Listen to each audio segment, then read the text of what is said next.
is joining us here right now. He had to reboot.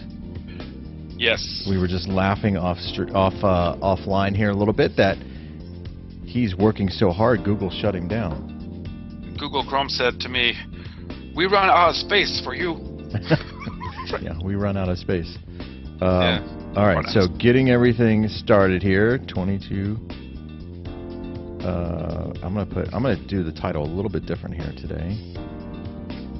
So for those that are watching right now, do you have the clicker going? Yes, it's going. We're live. So look at that clicker, and you can fast forward that clicker to where it starts with 22 minutes, and that's where the original or the true show starts. Did I say that right? Yes, that's where the good stuff starts. Yeah. This is just us getting ready for the good stuff. Although moving forward, I think next week we're going to have like a little bit of stuff going on, right? Conversations? Or is that going to happen a little later? Yes, we are going to try to bring some other guests in. So hopefully we'll do that next week. We'll see, scheduling and all that kind of stuff with guests. So we'll see. Holidays kind of coming. A lot of people coming in and out of town. So we'll see how it goes. Hopefully, we got a meeting this Friday, 1 o'clock. Hopefully, you got your calendar open between 1 and 4, right? Between 1 and that's a big window. I know. I want to confirm it though. I haven't confirmed it with our guest. Okay. So it's really cool stuff that she's got. So do stay tuned for that episode coming in the very near future here. And I'm looking for the little bit of trains we're going to be talking about today. Hopefully when I click on that next time, it won't get mad at me. Google Chrome. Yeah, Google Chrome can be a little finicky. You use way too much. Yeah, and Google Chrome uses a lot of CPU or uses a lot of resources of your computer. So it's really cool. I use Google Chrome a lot, but it can use a lot of resources from your computer. So that can be a little bit of a... All right, let me start sharing. What are we talking about today, Mr. Bates? We are talking about trends in real estate. Seems very specific. Well, we're going to talk about, more specifically, I think we're going to talk about the Phoenix trends, some of the trends in price. Okay. Yesterday we talked about a little bit about the real estate predictions for 2017. We're going to take a look at what the data shows currently and what that could mean for the future. I like it. Okay, so let me show today. Well, this is the part of the show where I sing what I type, everybody. Today is hashtag Trending Tuesday. This should be where's your Pandora? I'm like all lost here. Well, listen, Google's mad at me. I'm not gonna. Oh yeah, you're using resources. You can't do that. Hey everyone there on Periscope, thanks for joining us. We'll get started here in about 6 minutes. This is just a pre-show of 22 Minutes with Jayson and Stefan, where we try to help you understand maybe the real estate market, or if you're looking to buy, sell, or refinance a property, help you along the way. So thanks for joining us, and please share this with your sphere of influence and follow us there on Periscope, or follow me on Periscope. Would appreciate that. 'Tis the season for sharing and caring. Hold on. So I'm putting on my my timeline. Yeah. Today is Trending Tuesday. We are looking at trends here in Phoenix as far as prices going up, down, and then some, plus a few other trends like my hat. And the Cardinals winning streak. Oh, this is not a. We're trending up. We're trending up. This is not a sports cast. We are trending. We are trending up. So hopefully, and for everyone down on Periscope that is watching, I can't talk this morning, but for all of you that are watching, we are going to have some guests, hopefully in the near future. So stay tuned for that. Some really cool stuff happening, kind of behind the scenes that a lot of people don't know about. That can be game changers in real estate. Yeah. So we're definitely going to be talking about those and hopefully bringing those guests on to talk more about those sort of things. 2017. I don't know. I've got a good feeling about 2017, and I haven't had this feeling in a long time. I got to be honest. Wow. I don't know why. I don't. I'm just. You know how you get gut feelings? You just kind of feel something in your gut. Yes. That's kind of where I'm at right now. There's no science behind it. There's no data behind it. I just kind of feel good about 2017. Well, 2017 is it's a prime number. 17 is. I don't know about the 2017, but. Oh, okay. So you're a numerologist. I'm not a numerologist. I don't know. Well, you go by your gut, so maybe it's maybe that's why you're not talking so good. Maybe you're hungry. You need Snickers. You're not yourself when you're hungry. Snickers really satisfies. You're not yourself when you're hungry. All right, I can share one more. I mean, I can share more, but I'm going to share one more. Let's see. So I shared it to my personal. I shared it to one of my real estate pages, the SJC Real Estate, and I'm going to share it. Oh, hey, just something went out here. Hang on one second here.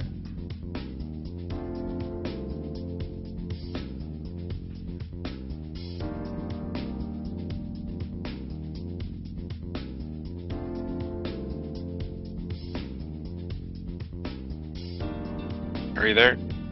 Yeah, I don't know what happened. That was really, really weird. They went. Yeah, my secondary computer just went down. Well, this is why we have the pre-show. Yeah. It's totally why we have the pre-show. It just went blank, and it said Google Chrome didn't shut down properly. So what? Maybe Google Chrome is having some issues. What I'm thinking is they started their vacation a little early this year. You gave me a virus. Your virus. Right. Well, I got it from my wife because she got her flu shot. So she says I can't get it from her flu shot, but I didn't feel good the other day. Hey, speaking of which, I saw the movie Snowden. Have you seen that movie? No. Man, based on true story. Yeah, it's really good. From the creators of Frozen, right? I think Oliver Stone. No, I know, Snowden. Yeah, Frozen. No, I think Oliver Stone was the director on this one. Yeah. And I've seen it for a while. Yeah, it's really good. It's really good. And the reason I thought of that is because there are, people, Big Brother watching you, blah, blah, blah, blah. Well, maybe they were watching us and they wanted to shut us down, so they shut us down. The whole Patriot Act where they can open up the doors, I thought it was a big deal before. I feel like that's why, honestly, Bill Gates has a flip phone, and so does Warren Buffett. Do they really? I didn't know that. Yeah, because of what all the stuff the phone does for information. Wow, did not know that. Good to know. And another little fact about Warren Buffett is he's written one email, and he got a lawsuit against him for that email, so he decided not to write it anymore. That should be that should be something that Hillary Clinton should have looked at. Right, yeah. Dub. What would Warren do? Dub to you. Yeah, what would Warren do? Exactly. Yeah. He reads a lot, by the way. Yeah. He's a reader. Yeah. All right. I've shared my share. I'm going to go over this data here that we're talking about. We are sharing this broadcast, so if you could be so kind to share the broadcast as well. Everyone out there in Periscope land, really appreciate you joining us. Please follow us there on Periscope. Follow us on Twitter. If you want to reach out to the show, you can always use the hashtag 20minutes AZ, and we'll be sure to respond there. Or you can head over to our Facebook page and message us directly from our Facebook page.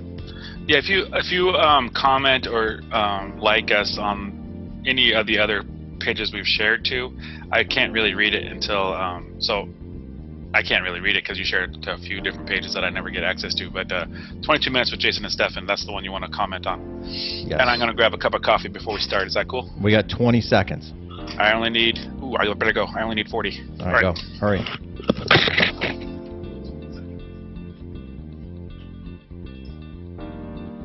We'll get started. I'll get started without him. No big deal. We'll get this show started here. We got about 5 seconds here, so we'll get this thing kicked off here.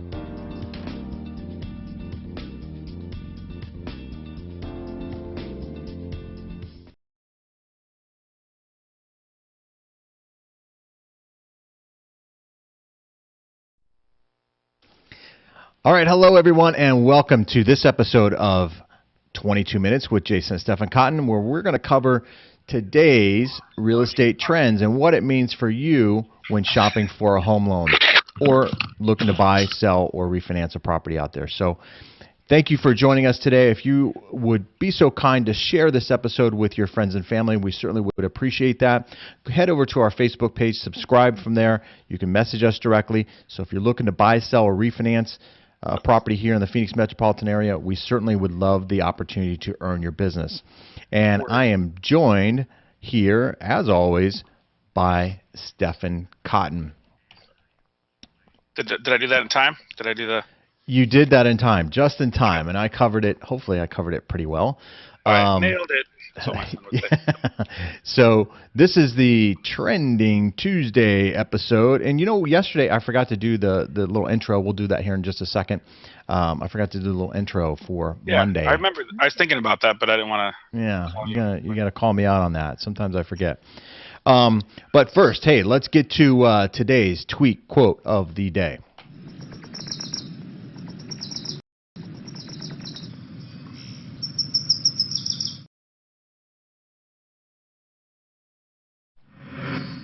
All right, this tweet here is brought to us by Damon John. If you don't know him, he's I think the founder of Shark Tank. Actually, I think he's the one who kind of started the whole Shark Tank deal. Oh, really? And and it says here, align yourself with the right people, forge the right relationships, and you'll set yourself up for the long run. And I thought this was pretty applicable because we're always talking about getting the right team around you when you're looking to buy, sell, or refinance a property. Having that right team around you is so critical, especially in today's environment, for a successful transaction. So, I thought that was kind of appropriate for what we do. That's why when I sit with a buyer, I always tell them I have a team around me. Not just my own personal team, because I have a buyer's agent, a transaction coordinator, admin, but also that there's like three faucets of real estate, right? So there's the what? It could be faucet. Yeah, there's three faucets in a house. If you got double sinks, then you got six. But, all right. Oh yeah, like a side note is when those shows on the HGTV or something, when they have the sink, right, and the little sprout comes out, and that's what the buyers are most excited about. Like the $90. Right. The little, oh my, look at this. But right. But the facets. The three facets are the realtor side, right, the lending side, and the title side. And my responsibilities as the realtor are to get you through the house, negotiate the contract, get you through the inspection period, make sure that everything that we want fixed is fixed. And that's mostly what I do. I mean, there's other stuff I do, but that's pretty much what I do. So when I do that part, I say, okay, now it's the other two people's part, the title and right, your part, the lending. So right. On your lending side, can you summarize like in the four major points that you do, or put you on the spot here? Well, we educate, I think, is number one. The key component to a successful mortgage transaction is educating the borrower or the buyer on their options. So education is probably the number one thing. Then we evaluate. So evaluating your credit, your situation. Then I ask. It's not really key component, but I ask, what are your goals? What are your long-term goals for the home, or for your financial picture? What are you trying to accomplish here? Are you looking to retire in 5 years, 10 years, 15 years, 30 years? What is your goal there? Because a house, that big expense, can play a big role in that goal. And then really we execute. So executing on, don't overpromise and underdeliver, but really execute on what I say I'm going to do. So those would be my four components. Okay, there was three. Those are three E's, but that's good. You don't need a fourth, because this is Don't Care December. You know what? Fourth one, I don't care. Don't care December. All right. Which is something we're starting here. I don't know if you said somebody said it before, but I think you're the pioneer there. Yeah. But, Don't Care December is, so that, just to give a snapshot for all the new listeners out there, or watchers, Movember, No Shave November. Now I've kind of dubbed that into Don't Care December. So that's why I haven't shaved. It's growing strong. It's growing strong. Hashtag it. I was gonna say because we do. I was gonna say the physical stuff that we do because we walk the house. Yeah. We do the inspection. You pre-qualify them. Yeah. Then you have on your side you have a team as well. So I mean, as in the part of the whole team, you have underwriters that you trust, or you have a processor, or are you the processor, or you know what I mean? Yeah. No, I have a processor, so I do have a team behind me. And I've always said you're only as successful as your team. That's part of that tweet quote of the day. So you got to align yourself with the right people, and it's not just the right people on my side of the fence. It's the right company too that has the vision that can anticipate change because we're always changing in this world. In the mortgage world, real estate world seems to be changing every single month. So you got to have some adaptability. You got to be able to adapt to situations fairly quickly as an organization. Okay, so I got some photos here. This is from the Cromford report. Did you do the Trending Tuesday? Oh yeah, we got to do the Trending Tuesday. I got a new one. So this is Trending Tuesday, Monday, Tuesday, Wednesday, Thursday, Fridays. This should be Trending Tuesday. So let's kick off Trending Tuesday, and then we'll get to these graphs here.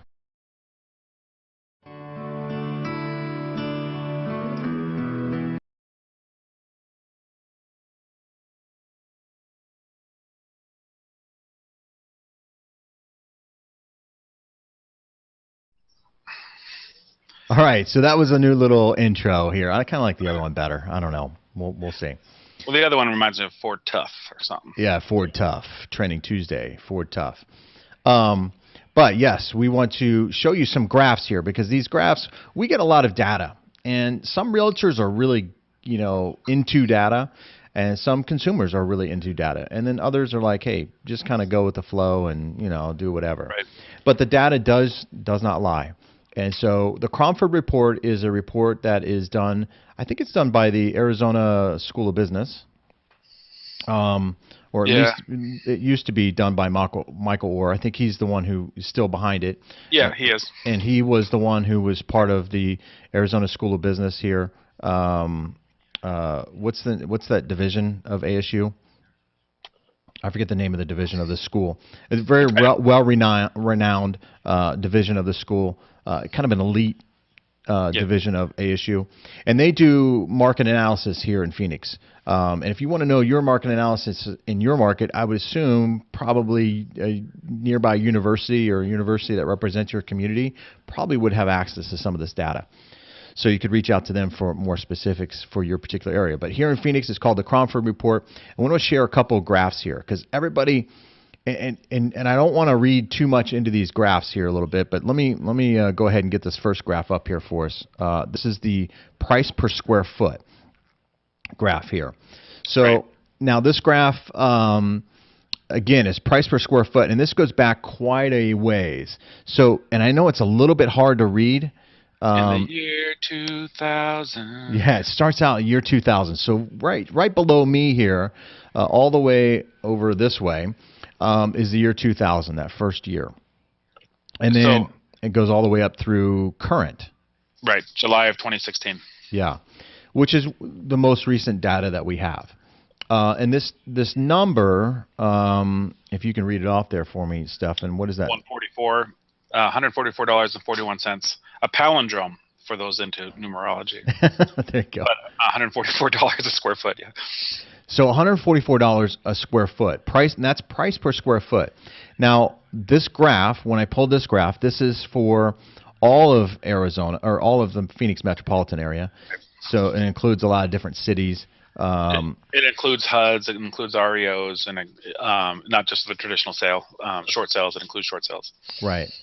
So this is kind of I guess a valley-wide snapshot. Now, if you look at the real low point there, it would be July of 2011. Yeah, July of 2011, which is what we probably, when we hit the lowest point of the market here, we had a lot of investors come in. We had a lot of national attention here in Phoenix. And that price per square foot then was like $80 a square foot, $79 a square foot. So we've almost doubled. And if you think about that, in 5 years to double price per square foot, that's a long way. Right? That is a long way. Now, will this trend continue? Well, for the next 5 years, will it double again? Now, if we go back to 2003, I want to talk about that first spike there. That first spike all the way up to 2006, right? 2006, and then the Whoop, beginning of sorry. the end in 2007. Look how quickly that thing doubled, or it went from 120 in 2004 all the way up to probably 190 in 2006. So Yeah, that's that's impressive. So yeah. can I can I talk a little bit about what happened between on I would say November 2011, which is the $79 a square foot, to like July of 2012, because you can kind of see a very sharp spike right there. Yeah, there's a little sharp spike almost directly below Stefan there on his left hand Oh, shoulder, right hand shoulder. Yeah, okay. you're on camera, but you're All right. part of the graph here, bud. Okay. Perfect.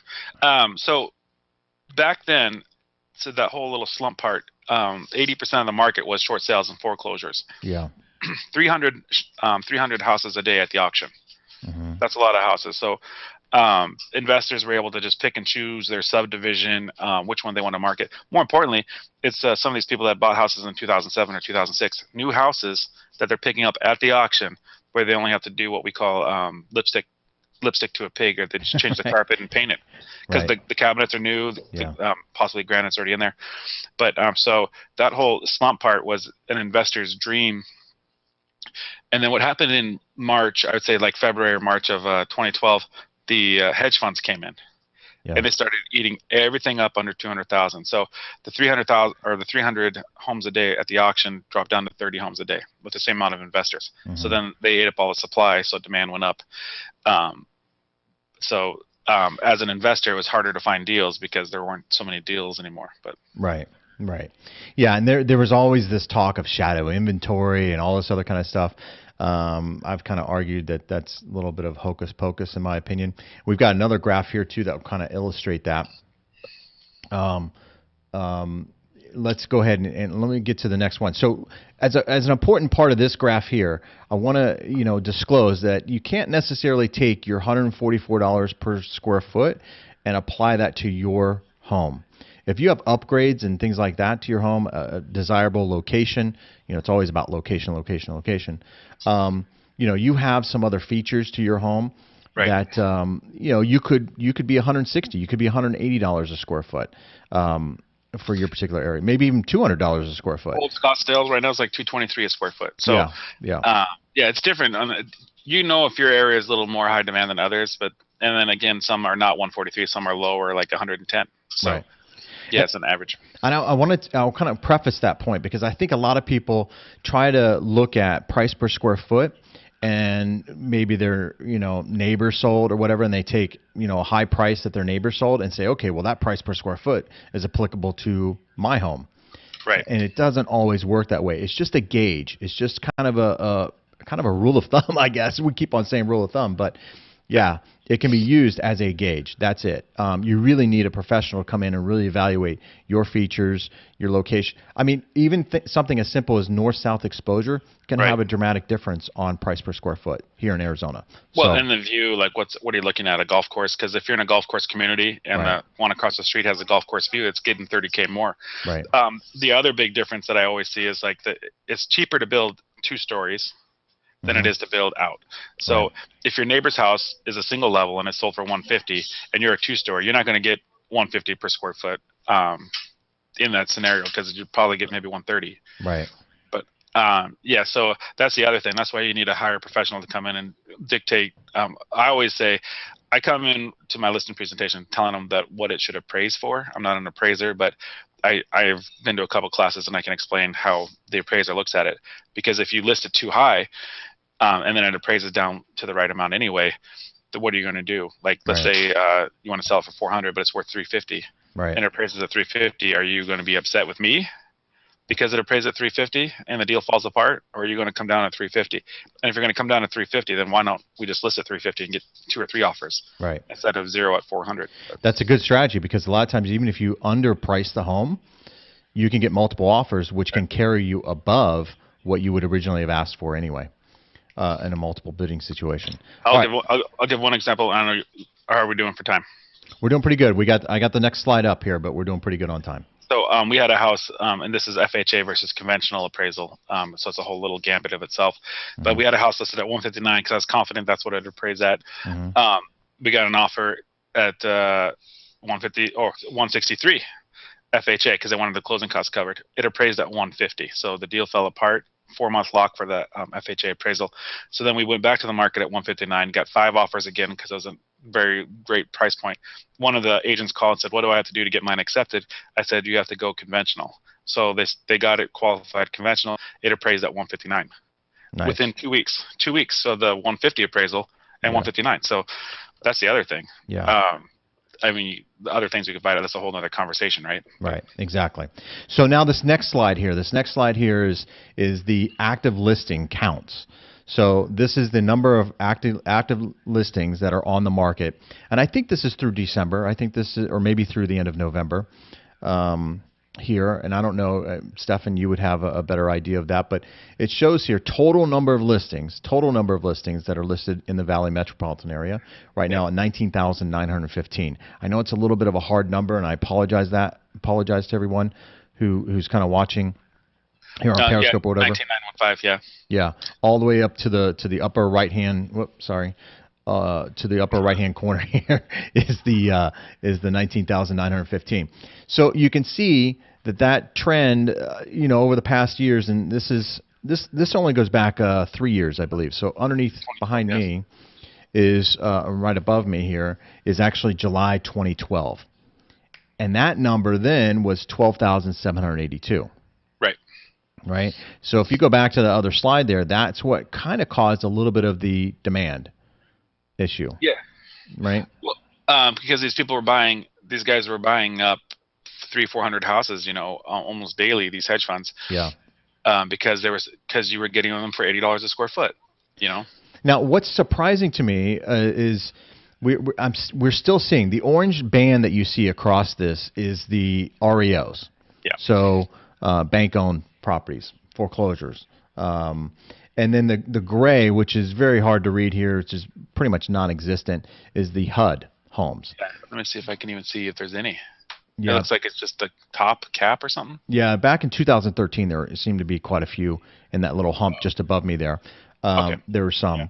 some. But HUD homes are if somebody owned or had a financing through FHA and then it went into foreclosure. HUD now owns that home and Yeah. therefore is turning around and selling it. Not seeing so many of those. Although the market right now there's a lot of FHA loans out there.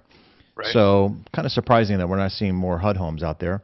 But this is all, Well, 5 years ago. well, yeah. So the lending practices have changed. Interest rates are Yeah. low. People aren't qualifying for houses they can't afford. Right.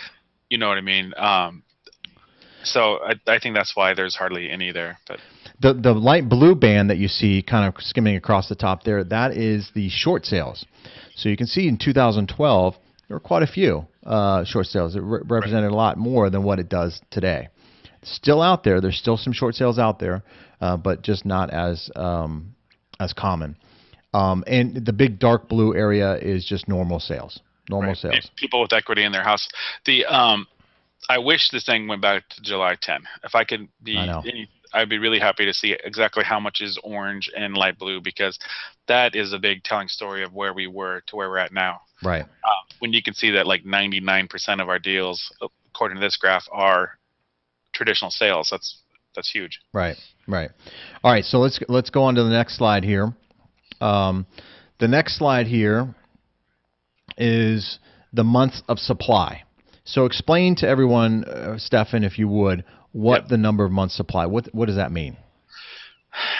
It means that if we stopped listing houses today, like no new listings arrived, and people just continue to purchase at the way that they're purchasing, Hmm. then we have about 2.8 months worth of houses before we're out of houses that are for sale. It gets a little skewed because January is a very big, like January 10th is a very big listing day across the board. But right now it's saying that we have about a 2.8 month supply of houses, which is in fact, you can look at the Januaries.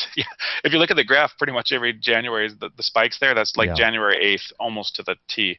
But Hmm. so November we have about a 2.8 month supply. That's not. They say you want 4 months worth of inventory. to make it right around. Some people even say 5 months. Yeah. I think right now we're really healthy. Yeah. I mean, sellers are meeting their expectations of selling their home, and buyers are finding houses. So really quickly, each spike here that you see on this graph is January, Yeah. right? Yeah. So here in Arizona, each spike is January. So if we're looking at 2.8 right now, and it's December, and this is up through November, so we may see a little bit of a spike here, come January. But what does that mean though for the summer of next year, given the predictions for the Phoenix area? I mean, a lot of analysts are saying Phoenix is going to be one of the hottest real estate Right. markets in the country, right? So we could really dip down fairly low to where it becomes a seller's market, and Right. which then that means no seller concessions for buyers. That means higher prices. It means a lot of things. So if you're a buyer out there, I would say right now you need to start looking at buying. That's my Right. opinion. We have a couple of tricks that we do to get our concessions covered. Bump up the price point. Right. So if 200 and we need 6,000 in concessions, we go to 206, Right. and that actually helps the market for values and stuff if it can appraise. Right. But yeah, the sellers are already thinking like, I don't need to pay this. I'll wait till somebody doesn't want it. But Right.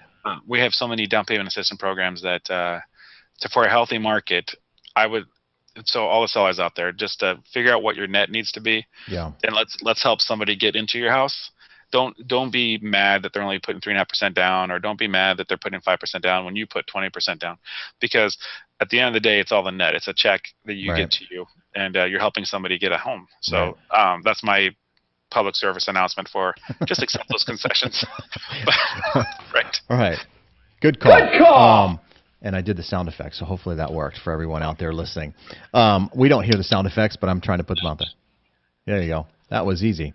Yeah. So we got about a minute left here. Those are some of the graphs, and these things we can kind of look at as real estate professionals and kind of not necessarily predict, but kind of have a little bit of a forecast of maybe things to come.